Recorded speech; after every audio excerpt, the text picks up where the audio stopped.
राधे राधे, जय श्री कृष्णा। कैसे हैं आप सब? आप सभी भक्तों का मेरे लड्डू गोपाल चैनल में बहुत बहुत स्वागत है। तो देखिए, आज की वीडियो माघ महात्म्य में प्रथम अध्याय कथा की होने वाली है। अगर आप माघ स्नान करते हैं तो ये कथा आपको जरूर से सुननी चाहिए।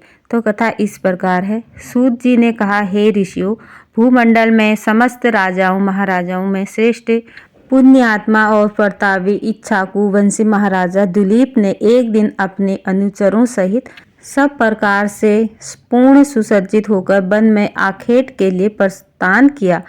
उनके अनुचर तथा सहायक भी सभी प्रकार के अस्त्र शस्त्रों से सुसज्जित थे। वन में पहुंचकर सभी शिकार की खोज में इधर उधर दौड़ने लगे। जैसे ही किसी अनुचर को कोई वन्य पशु दृष्टिगोचर होता, वैसे ही वो महाराजा दुलीप को सूचित करता। राजा ने अनेकों मृगों तथा जंगली सुंगरों इत्यादि का शिकार किया। इस समय सभी उत्साहित होकर अपने अपने अश्वों पर आरूढ़ पूरे वन में फैल गए थे तथा मृगया में मदमद होकर वन्य जीवों का शिकार कर रहे थे। कई दिनों तक यह क्रम चलता रहा। सभी वन्य प्राणियों में भय और भागदौड़ छा गई थी। महाराजा अपने अनुचरों सहित शिकार करते और विश्राम करते हुए आगे बढ़ते जा रहे थे। राजा सिंह का शिकार करने को व्याकुल हो रहा था, पर समक्ष वन में सिंह अब तक दृष्टिगोचर नहीं हुआ था। इसी समय राजा दुलीप ने देखा कि एक अत्यंत सुंदर मृग एक झाड़ी से निकला तथा विद्युत गति से चौगड़ी भरते हुए वन में एक और भाग चला। राजा दुलीप ने जैसे ही उस मृग को देखा, वैसे ही अपना घोड़ा उसके पीछे दौड़ाकर उसका पीछा करना शुरू कर दिया। किंतु मृग के भागने की गति इतनी तीव्र थी कि राजा का अश्व उसके पास पहुंच ही नहीं पा रहा था। भगवान शिव जी ने पार्वती जी को बतलाया, हे पार्वती, यह कोई साधारण वन मृग न था, बल्कि मायावी मृग था। कभी वह मायावी मृग वायु के वेग में उड़ता प्रतीत होता और कभी लंबी लंबी छलांगे और कुलाचे भरता हुआ वन में अदृश्य हो जाता। राजा को अपने धनुष पर सर संतान कर उस मृग का आखेट करने का अवसर ही प्राप्त नहीं हो रहा था। इस प्रकार अत्यंत कठिन मार्गों से गमन करता हुआ वह मृग राजा को भ्रमित और श्रमित करता हुआ कठिन और दुर्लभ मार्गों से भागता रहा और अत्यंत दुर्लभ लता गुल्मों में आच्छादित कंटाकीर्ण प्रदेश में घुसकर अदृश्य हो गया।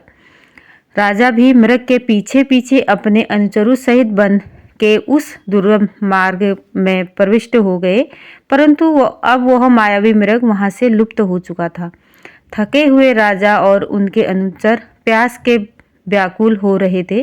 कुछ दूरी पर प्यास से व्याकुल राजा और उसके अनुचरों ने एक अत्यंत सुंदर और रमणीय जलाशय देखा। इस सरोवर की शोभा देखकर राजा और उसके अनुचर प्रफुल्लित हो उठे। सरोवर का जल अत्यंत स्वच्छ, निर्मल तथा पारदर्शी था।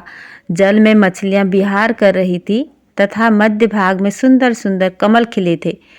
इस जलाशय के सुंदर और निर्मल जल को देखकर ही राजा का मन प्रसन्न हो गया था और वह अपना सारा श्रम और क्लांतिक भूल गया था। सभी अपने अपने अश्वों से उतर गए और उन्हें जलाशय के किनारे के वृक्ष में बांधकर विश्राम करने लगे। थकावट दूर होने पर सब ने सरोवर में स्नान किया और मध्याह्न संध्योपासना करके भोजन किया। भोजनापरांत राजा अपने अनुचरों सहित सरोवर के वृक्षों की छाया में विश्राम करने लगे। राजा ने रात्रि उसी सरोवर के तट पर बिताने का निर्णय किया। भोजन करने और मसाले जलाने के बाद राजा और कुछ सेवक सो गए और कुछ पहरा देने लगे। रात्रि के द्वितीय पहर में जंगली सुंगरों का एक बड़ा सा दल उस सरोवर पर आया। सुंगरों ने जल में घुसकर सरोवर के कमलों का जी भर के भक्षण किया और जल पीकर अपनी भूख और प्यास मिटाई। सरोवर के जल और कमलों से सुंगर दल अपनी भूख और प्यास शांत कर लौटने लगा।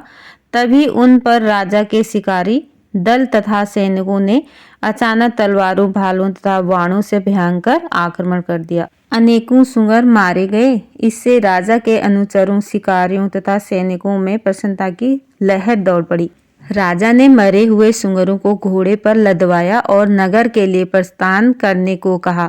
महाराजा दुलीप दल बल सहित जैसे ही प्रस्थान करने को उद्यत हुए, उन्होंने अपने सामने एक अत्यंत तेजस्वी और दैवी आभा संपन्न तपस्वी को देखा। राजा अश्व से उतरकर आदर से ऋषि को शीश नवाकर प्रणाम कर खड़ा हो गया। यह तपस्वी और कोई नहीं, महर्षि वेखानस थे, जिन्होंने अपनी उग्र तपस्या तथा व्रतों की दिव्य शक्ति द्वारा महर्षि पद प्राप्त किया था। महर्षि वेखानस ने राजा के बहुमूल्य वस्त्र, आभूषणों और सुसज्जित दल बल को पहले ही देखकर राजा होने का अनुमान लगा लिया था। महर्षि ने गंभीर स्वर में कहा, राजन, इस पवित्र और संपूर्ण व्रत युक्त माह में आप इस वन्य प्राणियों का संहार कर रहे हैं। यह बड़े ही खेद और दुख की बात है। यदि आप जैसे श्रेष्ठ राजा भी मांस, मदिरा और मृगया में लिप्त बने रहेंगे तो संसार का क्या होगा, साथ ही आपको स्वर्ग की प्राप्ति कैसी होगी। इसलिए यदि तुम स्वर्ग प्राप्ति की इच्छा रखते हो तो माघ मास का स्नान प्रयागराज आदि दिव्य तीर्थों पर करो तथा माघ मास की महात्म्य कथा को पूर्ण श्रद्धा और भक्ति पूर्वक सुनो। हे राजन, इससे निश्चय रूप से आपका कल्याण होगा और आपका उद्धार होगा, आपको स्वर्ग की प्राप्ति होगी। तो राधे राधे दोस्तों, यही थी छोटी सी वीडियो। वीडियो पसंद आती है तो लाइक करना, शेयर करना, कमेंट करना और मेरे चैनल को सब्सक्राइब करना।